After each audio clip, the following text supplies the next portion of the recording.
इस शख्स का नाम है अखिलेश त्रिपाठी और ये वकील है, सोशल मीडिया पर बहुत एक्टिव है। और सोचिए किस तरह से ये एक जो बीएचयू गैंग रेप की जो घटना है उसमें ये शख्स लिखता है, इसका ट्वीट बता रहा हूँ। बलात्कारी सक्षम पटेल का दोस्त होना इस लड़के को महंगा पड़ गया। कुणाल पांडे को यह नहीं पता था कि उसका दोस्त एक दिन घटिया हरकत कर देगा। आईआईटी बीएचयू बलात्कार कांड में इस लड़के को दूर दूर तक कोई रोल नहीं है, फिर भी इसे अभियुक्त बना दिया गया। मैं इस पर पुलिस को कुछ नहीं कहना चाहता, अब अदालत ही फैसला करेगा। इसको लगातार 1 साल से देख रहा हूँ। ये तमाम अपमानजनक शब्द बहुजन समाज, खासकर SC ST OBC किसान आंदोलन के लिए करता रहा है। ये शख्स बीजेपी IT सेल से भी ज़्यादा खतरनाक है। ये शख्स पेशे से वकील है और ये किसान आंदोलन हो, बहुजन समाज का आंदोलन हो, SC ST एक्ट हो, रिजर्वेशन हो, इस सब के खिलाफ लिखता है। लेकिन मैं चुप रहता था कि चलो ये इसकी अपनी राय है, सोच है, संवैधानिक दायरे में। लेकिन आज इस शख्स ने जिस तरह से कुणाल पांडे का जिस तरह से तरफदारी की है, त्रिपाठी ये शख्स ब्राह्मण समाज से है। चूंकि जातियों में तो हम लोग को बांटा गया है, वर्ण व्यवस्था के हिसाब से ये ब्राह्मण है, कुणाल पांडे भी ब्राह्मण है। लेकिन इस देश में कोई कानून तो चलता नहीं है वर्ण व्यवस्था के हिसाब से, संविधान है। मैं ये वीडियो इसलिए बताना चाह रहा हूँ, मैं इस देश के SC ST OBC और किसान समाज से कहना चाहता हूँ, अगर आपका भाई सक्षम पटेल है, अगर आप सक्षम पटेल के समाज से हैं, आप दलित हैं, पिछड़े हैं, आदिवासी, आप बैकवर्ड हैं, OBC हैं, आप किसी चौहान से हैं, दलित हैं, पिछड़े, आदिवासी हैं, किसी ऐसी कम्युनिटी से हैं जो आज भी रिप्रेजेंटेशन की लड़ाई लड़ रहा है, अगर आपके पास अखिलेश त्रिपाठी जैसा वकील, सोचिए, आप कल्पना कीजिए कि क्या अखिलेश त्रिपाठी जैसा मानसिकता वाले लोग अगर जज होंगे तो वो कुणाल पांडे को छोड़ देंगे और सक्षम पटेल और चौहान को फांसी पर टांग देंगे। मेरे हिसाब से अगर ये तीनों आरोपी दोषी हैं तो तीनों को टांगना चाहिए। लेकिन सिस्टम यही काम करता है, इसी तरह से बारीक तरीके से काम करता है। अखिलेश त्रिपाठी ने जो ट्वीट किया है बिल्कुल सही किया है, सब कुछ अब सामने आ रहा है। ये बिंद्रा जैसे लोग, अखिलेश त्रिपाठी जैसे लोग ज़्यादा अच्छे हैं जो अपने जातिवाद का सीधा सीधा प्रदर्शन कर रहे हैं। वो लोग ज़्यादा खतरनाक हैं जो महीन जातिवाद करते हैं, जो बोलते नहीं हैं, करते हैं, उसको इम्प्लीमेंट करते हैं। मैं बहुजन समाज के लोगों से अपील कर रहा हूं कि अगर आपका बेटा भी किसी कुणाल पांडे जैसे शख्स का दोस्त है, मैं फिर कह रहा हूं, किसी कुणाल पांडे जैसे शख्स का दोस्त है, या किसी सक्षम पटेल का दोस्त है, या किसी चौहान का दोस्त है, और सबसे बड़ी बात, अगर वो किसी IT सेल में है, वो किसी ऐसे धार्मिक संगठन में है जो लोगों को नफरत सिखा रहा है, मैं बार बार कह रहा हूं, इस देश के दलित, पिछड़े, आदिवासी किसानों से, अगर आपके घर का कोई बच्चा किसी IT सेल में है, वो किसी ऐसे धार्मिक संगठन से जुड़ा हुआ है जो उनको नफरत सिखा रहा है दूसरे धर्मों से, अगर वो ऐसे संगठन में जुड़ा है जो उसको नफरत सिखा रहा है किसी जाति से, तो आप सावधान हो जाइए, आपका बच्चा क्रिमिनल तो नहीं बन रहा है, क्राइम की तरफ तो नहीं बढ़ रहा है। आप ध्यान दीजिए, मैं फिर कह रहा हूं, अगर आपका बच्चा फूले, पेरियार, अंबेडकर को पढ़ता है, मानता है, इसका मतलब है वो संविधान में भरोसा करेगा, वो समतावादी होगा, वो इक्वालिटी, फ्रेटर्निटी की बात करेगा, वो ज्योतिबा फूले, सावित्रीबाई फूले, झलकारी बाई की बात करता है, तो समझिए कि वो इंसानियत की तरफ बढ़ रहा है, संविधान की तरफ बढ़ रहा है। भारत में SC ST OBC किसान कम्युनिटी के लोगों का एकमात्र आइडियोलॉजी होना चाहिए संविधान। सोचिए, मैं कन्हैया की दाद देता हूं, उससे जब पत्रकार ने पूछा कि आपकी आइडियोलॉजी क्या है, उसने कहा संविधान। भारत का बहुजन समाज पार्टी एक ऐसी पार्टी है जो कहती है कि मेरा जो घोषणा पत्र है, मेरा जो मैनिफेस्टो है, वो संविधान है। तो अगर आपका बच्चा संवैधानिक मूल्यों की तरफ काम कर रहा है, बढ़ रहा है, तो उसको प्रोत्साहित कीजिए। वो फूले, पेरियार, अंबेडकर, सावित्रीबाई फूले, ज्योतिबा फूले, रामास्वामी पेरियार, रामस्वरूप वर्मा, ज्योतिबा फूले, सावित्रीबाई फूले के विचारधारा से अगर तरफ जा रहा है, उनको पढ़ लिख रहा है, तो समझिए कि आपका बच्चा इक्वालिटी, फ्रेटर्निटी, समानता की तरफ जा रहा है। अगर आपका बच्चा जाति के नाम पर, अगर आप SC ST OBC हैं, किसान कम्युनिटी से, अगर आपका बच्चा किसी IT सेल में है, किसी ऐसे धार्मिक संगठन में है जो उसको कट्टर बना रहा है, तो आप सचेत होइए। सोचिए, ये तीनों आरोपी, मैं अभी भी कह रहा हूं आरोपी है, भारत का संविधान मानने वाला शख्स हूं, ये तीनों आरोपी हैं, इनका फास्ट ट्रैक कोर्ट में फैसला हो। लेकिन कई सारे सवाल पैदा होते हैं। सवाल है कि इस घटना के 5 दिन बाद ही पीड़ित लड़की ने इन तीनों की पहचान कर ली थी पुलिस के सामने। सीसीटीवी फुटेज मिल गया था, उसके बाद 60 दिनों तक कौन इसको बचाता रहा। सवाल जिन बीजेपी के नेताओं के साथ तस्वीरों का है उसको लेकर मुझे बहुत कुछ नहीं कहना है, क्योंकि ये लोग बीजेपी आईटी सेल से जुड़े हुए थे और इन तीनों का मुखिया कुणाल पांडे था। Kunal Pandey BJP IT cell का संयोजक है, सक्षम पटेल सह संयोजक है, उससे नीचे है, और जो चौहान है वो उससे भी नीचे का पद पर है। इसका मतलब इन तीनों में सरगना जो है वो कुणाल पांडे है डेजिग्नेशन के हिसाब से।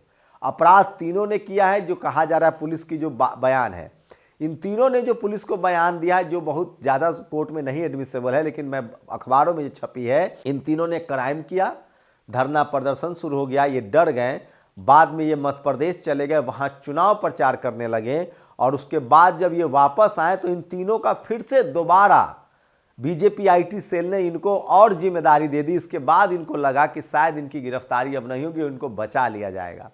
मैं फिर कह रहा हूं, इस देश के तमाम परिवारों से अपने बच्चों पर नजर रखिए। क्या आपका बच्चा ट्विटर, फेसबुक, यूट्यूब पर किसी को धार्मिक रूप से गाली तो नहीं दे रहा है? क्या आपका बच्चा सांप्रदायिक तो नहीं हो रहा है? क्या आपका बच्चा जातिवादी तो नहीं हो रहा है? क्या आपका बच्चा महिलाओं का अपमान तो नहीं कर रहा? अभी मैं निधि रतन के बारे में देख रहा हूं, नेशनल दस्तक की हम लोग के साथ का हम लोग कलीग हैं, वो जैसे ही मनुवाद, जातिवाद और ब्राह्मणवाद पर लिख रही हैं, खासकर अपर कास्ट के लोग जो यूट्यूब ट्विटर पर हैं, वो उनको गाली गलौज दे रहे हैं अपमानजनक। इस पर ध्यान रखिए। दिलीप मंडल जब इंडिया टुडे में काम करते थे, उन्होंने एक एपिसोड निकाला था कि संघियों की क्या पहचान। उनके जुबान से पहला ही गाली निकलता है महिलाओं के लिए। ये बड़ी पहचान है। ये लोग महिला विरोधी होते हैं, इनको पेरियार के महिला इक्वल राइट से प्रॉब्लम है, इनको बाबा साहेब के हिंदू कोड बिल से प्रॉब्लम है, इनको महिलाओं के संवैधानिक अधिकारों से प्रॉब्लम है। क्या कोई आदमी मनुवाद, जातिवाद, ब्राह्मणवाद पर फक्र कर सकता है? ये एडजेक्टिव है। मैं फिर कह रहा हूं, जातिवाद एक एडजेक्टिव है उन लोगों के लिए जो जातिवाद करते हैं।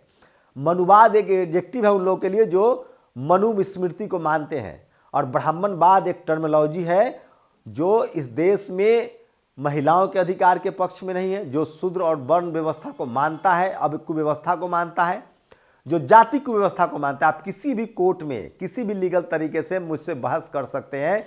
जातिवाद, मनुवाद, ब्राह्मणवाद, जैसे चोर को चोर कहा जाता है, एडजेक्टिव है। मैं भी चोर अगर होऊंगा तो मुझे शंभू चोर कहा जाएगा। अगर मैं रेप का आरोपी हूं या दोषी हूं तो मुझे रेपिस्ट कहा जाएगा। ये एडजेक्टिव है। इसका किसी जाति, किसी धर्म और किसी संप्रदाय से लेना देना नहीं है। कोई भी मनुवादी हो सकता है जो महिलाओं के साथ अत्याचार करे, जो जातिवाद करे, जो गैर बराबरी करे, किसी भी आधार पे, लिंग के आधार पे, जाति के आधार पे या धर्म के आधार पे अगर कोई गैर बराबरी करता है तो वो ब्राह्मणवादी है, वो मनुवादी है, वो जातिवादी है। जैसे कोई भी चोरी करेगा तो उसको चोर बोलेंगे, एडजेक्टिव है ये। जैसे कोई भी रेप करेगा तो उसको रेपिस्ट बोलेंगे अगर उसका दोष कोर्ट से साबित हो जाता है तो ये जो तीनों आरोपी हैं उनको लेकर मैं कह रहा हूं, इस पर सवाल उठ रहा है कि आखिर इनको बचा कौन रहा था।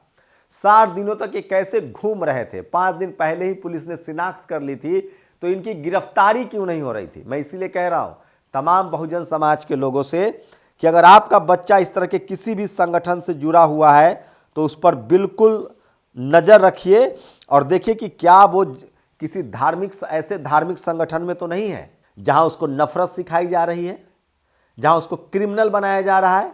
गाली गलौज तो वो सोशल मीडिया पर नहीं कर रहा है, महिलाओं के डिग्निटी के खिलाफ तो वो नहीं लिख बोल रहा है, क्या वो संविधान के खिलाफ तो बात नहीं कर रहा है। तो ये सबसे बड़ी खबर है जो मैं सोशल मीडिया, इसलिए मैं कहता हूं कि सोशल मीडिया ही सच्चा मीडिया है। और कुछ तस्वीरें जो इस शख्स, ये धीरेन्द्र शास्त्री का भी ये बहुत बड़ा भक्त था, ये शख्स फोटो निकल रहा है। तो सोचिए, ये सबसे बड़ी खबर बता रहा हूं जो सोशल मीडिया पर वायरल, और मैं इसलिए कह रहा हूं कि ये वो तमाम खबरें हैं जो आपको समझना चाहिए। और इस वीडियो के जरिए मैं यही समझाने की कोशिश कर रहा हूं कि खासकर बैकवर्ड कम्युनिटी के लोग, ओबीसी के लोग, एससी के लोग, एसटी के लोग और किसान कम्युनिटी के लोग, आप लोग अपने बच्चों पर नज़र रखिए। कोई कुणाल पांडे के साथ अखिलेश त्रिपाठी खड़ा हो सकता है वकील के तौर पे, पता नहीं उसको जाति के नाम पर उसके जज, पुलिस कोई बचा ले जाए। इस देश में जातिवादी कुव्यवस्था अभी भी लोगों के दिमाग में है, संविधान में नहीं है, संविधान ने उसको खत्म कर दिया है। लेकिन अखिलेश त्रिपाठी जैसे लोगों की कमी नहीं है इस देश में कुव्यवस्था की। लेकिन मैं आपसे कह रहा हूं कि आपका बच्चा नहीं बच पाएगा। और आईआईटी बीएचयू छात्रा गैंगरेप, बीजेपी आईटी सेल के तीनों पदाधिकारी 1 नवंबर 2023 की रात दारू पीकर काशी के प्रसिद्ध नककटैया मेला देखने गए थे। वहां से लौटते वक्त उन्होंने छात्रा से दरिंदगी की। तो ये सारे आरोपी, और सोचिए इसकी तस्वीरें हैं, ये आरएसएस के कैंप में जाता था। मैं फिर कह रहा हूं, इसका आरएसएस से कोई लेना देना नहीं, लेकिन सवाल तो उठेगा ना। अगर ये रॉकेट साइंस, अगर ये जहाज बनाता, अगर ये इसरो में जाता, तो आरएसएस क्लेम करता ना कि हमारे शाखा में शख्स आता था। आज अगर ये रेप का आरोपी है तो आपको इसकी जिम्मेदारी लेनी पड़ेगी और आपको अपने काम में सुधार लाना पड़ेगा। आपको देखना पड़ेगा कि क्या आपसे जुड़े लोग का चाल चलन क्या है, आचरण क्या है। स्मृति ईरानी के साथ तस्वीरें हैं, धीरेन्द्र शास्त्री के साथ तस्वीरें हैं, और ये शख्स लगातार, आप सभी को हिंदू नव वर्ष की हार्दिक शुभकामनाएं। 2 अप्रैल 2022। सोचिए ये शख्स लगातार आरएसएस की बैठकों में जाता था, ये भी सोशल मीडिया पर वायरल है। तो आप अपने बच्चों पर, अगर वो किसी धार्मिक संगठन से जुड़ा हुआ है और वो गैर बराबरी दूसरे धर्म को गाली देता है, तो उस पर नजर रखिए। 1 नवंबर की घटना थी, 5 नवंबर को लड़की ने पहचान भी लिया था इन दुष्टों को, मगर फिर भी इन पर कोई एक्शन नहीं हुआ। क्या बनारस के लोकल लोगों का कहना है कि तीनों आए दिन लंका गोदौलिया के आसपास झगड़ा करते थे, मन भर गुंडे टाइप थे। इतना ही नहीं, ये तीनों मध्य प्रदेश के विधानसभा चुनाव भी कराने पहुंच गए थे। शायद पार्टी और सरकार को डर रहा होगा कि चुनाव के वक्त अगर हकीकत उजागर हो जाएगी तो पूरे चुनाव पर इसका असर पड़ेगा। जीत के बाद सब कुछ जानते हुए संगठन में इनका प्रमोशन किया गया, नई जिम्मेदारी दी गई, सब कुछ हैरत करने वाला है। नई जिम्मेदारी मिली तो लगा नहीं होगी कार्रवाई। कुणाल पांडे, अभिषेक चौहान, सक्षम पटेल, ये तीनों है। सोचिए, और सरेआम अखिलेश त्रिपाठी नाम के एक वकील ने इस आरोपी की क्लीन चिट दे दिया। वो वकील हैं, वो इनका केस लड़ सकते हैं, उनके मुवक्किल हो सकते हैं, लेकिन क्लीन चिट देना, साफ साफ कह रहा है वो अखिलेश त्रिपाठी कि सक्षम पटेल के संगत की वजह से इसको फंसाया जा रहा है। मतलब अखिलेश त्रिपाठी ने अभी से ही इस शख्स को क्लीन चिट दे दी है। बलात्कारी के ट्विटर पर गिरफ्तारी से एक दिन पहले तक एक्टिव थे, अब उनका काला चिट्ठा और बड़े लोग को इस घटना में शामिल होने की बात छुपाने के लिए उनका ट्विटर ही सस्पेंड कर दिया गया है। सवाल है कि इन तीनों का ट्विटर हैंडल क्यों सस्पेंड किया जा रहा है, सच्चाई सामने आनी चाहिए। बीएचयू गैंगरेप के आरोपियों ने 1 नवंबर की रात शराब पी, फिर कैंपस में लड़की से गैंगरेप किया। अगले दिन छात्रों को प्रोटेस्ट शुरू हुआ तो डर गए। 2 दिन बाद तीनों एमपी पहुंच गए। चूंकि बीजेपी के पदाधिकारी थे इसलिए उन्होंने पार्टी का प्रचार शुरू कर दिया। 15 दिन बीत गए तब वापस आए। उन्हें लगा कि अब गिरफ्तारी नहीं होंगे इन लोगों ने। उसके बाद सोशल मीडिया पर कोई पोस्ट भी नहीं किया। इधर पुलिस ने 3 दिन में ही सारे सीसीटीवी खंगाल कर सबूत जुटा लिए थे। 5वें दिन पीड़ित ने इन तीनों की पहचान भी कर लिया था, लेकिन गिरफ्तार करने में 60 दिन लग गए। अब क्यों लगा ये तो बड़े अफसर ही बता सकते हैं। सवाल है कि इतना समय क्यों लगा, ये सबसे बड़ा सवाल है। और सोचिए, अखिलेश त्रिपाठी अभी से ही कुणाल पांडे को क्लीन चिट दे रहे हैं।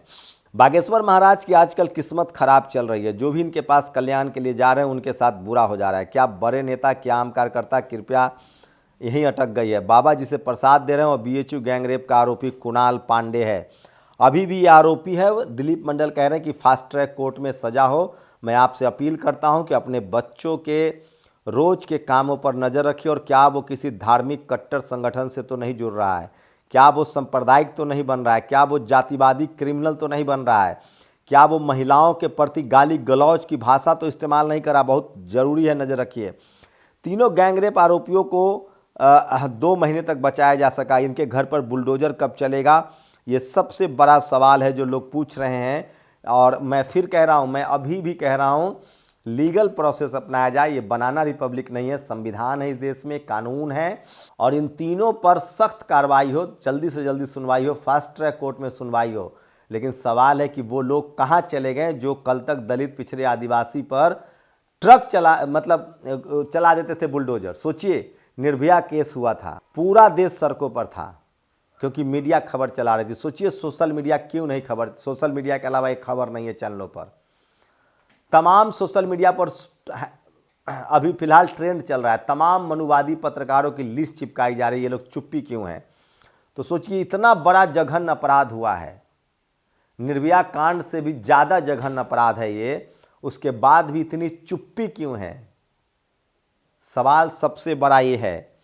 छात्रा का गैंग रेप करने के बाद बीजेपी पदाधिकारियों एमपी के चुनाव प्रचार करने चले गए। कांग्रेस ने आरोप लगाया, मैं फिर कह रहा हूं, ये तीनों आरोपी हैं, इनको तीनों को जल्दी से जल्दी कानून। लेकिन ये तमाम सवाल है जो पूछे जा रहे हैं कि आखिर इन तीनों को बचाने वाला लंबे समय तक कौन है। जब पुलिस के पास सबूत था तो उन्होंने अरेस्ट क्यों नहीं किया, गिरफ्तारी क्यों नहीं की, जांच क्यों नहीं आगे हुई। कोर्ट से ही सजा होगी। बीएचयू आईआईटी गैंग केस में पकड़े गए बीजेपी आईटी सेल के पदाधिकारियों के ट्विटर अकाउंट डिलीट हो गए हैं, जबकि ये अकाउंट कुछ देर पहले तक खुल रहे थे। ये काम तब हुआ जब इनकी पीएम मोदी, स्मृति ईरानी समेत बड़े नेताओं के साथ तस्वीरें हैं। तो बीजेपी को सबसे बड़ा डैमेज कंट्रोल झेलना पड़ रहा है। मैं एक बार फिर से अपील कर रहा हूं कि इस देश में शायद ही और कोई समाज होगा जहां अखिलेश त्रिपाठी जैसे लोग कुणाल पांडे को क्लीन चिट दे रहे हैं। अखिलेश त्रिपाठी को भी साधारण आदमी नहीं है, एक वकील है जो क्लीन चिट दे रहा है। हो सकता है उनका मुवक्किल हो, लेकिन सवाल है कि वो जिस तरह से कह रहे हैं कि सक्षम पटेल की वजह से वो आदमी आरोपी बना है, सोचिए इसमें जातिवाद की बू आ रही है। मैं तमाम लोगों से अपील कर रहा हूं, अगर आपका बच्चा अलर्ट हो जाइए। अगर आपका बच्चा किसी धार्मिक कट्टर संगठन में है जो धर्म के नाम पर क्रिमिनल बन रहा है, आपका बच्चा किसी सांप्रदायिक संगठन में है, आपका बच्चा किसी जातिवादी संगठन में है, अगर वो जाति के नाम पर नफरत फैला रहा है, अगर वो धर्म के नाम पर नफरत फैला रहा है, अगर वो लिंग के आधार पर महिलाओं से गाली गलौज करा रहा है, तो रेड अलर्ट पर रहिए। आपका अलर्ट होने की बारी। अगर आपका बच्चा संवैधानिक दायरे को फॉलो कर रहा है, अगर आपका बच्चा संविधान के मानने वालों की तरह बात कर रहा है, तो समझिए कि वो किसी सामाजिक आंदोलन से जुड़ा हुआ है। अगर आपका बच्चा धर्म के नाम पर सांप्रदायिक हो रहा है, अगर आपका बच्चा जाति के नाम पर जातिवादी संगठन में शामिल हो रहा है, और अगर वो भारतीय संविधान के खिलाफ काम कर रहा है, तो देर सवेर आपके बच्चे की किस्मत दांव पर है। अपने बच्चे को बचा लीजिए, नहीं तो आपका बच्चा जिस दिन कुणाल पांडे या सक्षम पटेल या चौहान हो गया, आप नहीं बचा पाएंगे। मैं फिर कह रहा हूँ, इस देश में अभी भी संविधान के जड़ें गहरी हैं, और अगर आपका बच्चा, हमारी जिम्मेदारी, आपकी जिम्मेदारी है कि अपने बच्चों पर नज़र रखिए कि क्या वो किसी जातिवादी, किसी सांप्रदायिक कट्टर धार्मिक संगठनों से तो नहीं जुड़ रहा है। इन तीनों का अपराध में इसी आम लोग बता रहे हैं वहाँ के कि ये तीनों बीजेपी आईटी सेल के नाम पर सरेआम गुंडागर्दी करते थे। और सबसे बड़ा सवाल है कि इनको बचा कौन रहा था। और सवाल है कि अखिलेश त्रिपाठी एक वकील हैं, आरोपी है ये शख्स, क्लीन चिट दे रहे हैं, और वो तमाम ओबीसी समाज के लोगों, तो इसलिए एससी एसटी ओबीसी के लोगों के लिए और सचेत रहने की बात है कि आप अपने बच्चे पर नज़र रखें कि क्या आपके बच्चे का राजनीतिक इस्तेमाल तो नहीं हो रहा है, उसका किसी धार्मिक संगठन वाला इस्तेमाल तो नहीं कर रहा है, किसी जातिवादी संगठन वाला इस्तेमाल तो नहीं कर रहा है। क्योंकि इस देश में जो मनुवादी है वही जातिवादी है। सचेत हो जाइए, अपने बच्चे को मनुवाद से दूर रहिए, जातिवाद से दूर रखिए, तब जाकर आपका बच्चा एक सभ्य नागरिक बनेगा। अपने बच्चे की पढ़ाई लिखाई, रोजगार, रोजी पर ध्यान दीजिए। अगर वो फूले पेरियार, अंबेडकर, इन सब विचारधाराओं को पढ़ रहा है, इसका मतलब वो भारत के संविधानिक नागरिक बनने की कोशिश कर रहा है, संविधान को मान रहा है। अगर वो किसी भी आधार पर, धर्म के आधार पर, जाति के आधार पर, लिंग के आधार पर कट्टरता कर रहा है, तो उससे सावधान हो जाइए। शुक्रिया। नेशनल दस्तक की आपसे गुजारिश है कि अगर इसको बचाना चाहते हैं तो नेशनल दस्तक को सब्सक्राइब करने के लिए रेड कलर के सब्सक्राइब बटन को दबाएं, फिर बेल आइकन की घंटी दबाएं। नेशनल दस्तक को बचाने के लिए बहुत जरूरी है कि हर खबर को शेयर करें, लाइक करें, कमेंट जरूर करें।